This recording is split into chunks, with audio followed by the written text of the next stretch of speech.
रात के लगभग 2 बजे का समय था जब शिव, एक अनुभवी टैक्सी ड्राइवर, अपने शहर के छोटे रेलवे स्टेशन पर खड़ा था। उसने सोचा कि अब रात खत्म हो गई है और ज्यादातर ट्रेनें आ चुकी हैं, इसलिए वो भी घर लौटने की तैयारी करने लगा। तभी उसे याद आया कि एक आखिरी ट्रेन आने वाली थी, जिससे कुछ देर और रुकने का फैसला किया। आसमान में घने बादल छा गए थे और अचानक तेज बारिश शुरू हो गई। शिव और कुछ अन्य टैक्सी चालक अपने वाहनों में बैठकर ट्रेन के आने का इंतजार कर रहे थे। स्टेशन पर सन्नाटा था, बस कभी कभी बिजली की चमक और बादलों की गड़गड़ाहट वातावरण को रहस्यमयी बना देती थी। कुछ देर बाद ट्रेन स्टेशन पर आ गई। शिव की नजर एक अकेली लड़की पर पड़ी जो ट्रेन से उतरी थी। उसके कंधे पर एक बैग और हाथ में छोटा सा सूटकेस था। वह सीधे शिव की टैक्सी के पास आई और कहा, भाई साहब, मुझे पास के गांव मोहनपुरा जाना है। शिव ने उसकी ओर देखा और कहा, रात के समय किराया थोड़ा ज्यादा होगा, 1200 रुपये लगेंगे।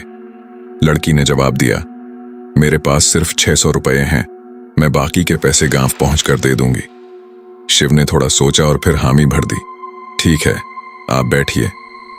रास्ते में घना अंधेरा था और बारिश की वजह से दृश्यता भी कम थी। शिव ने गाड़ी धीरे धीरे चलाई और करीब 30 मिनट बाद वह मोहनपुरा गांव के पास पहुंच गया।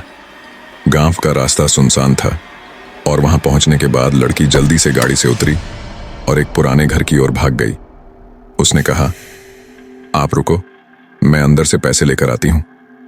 शिव ने कुछ देर इंतजार किया, लेकिन लड़की वापस नहीं आई।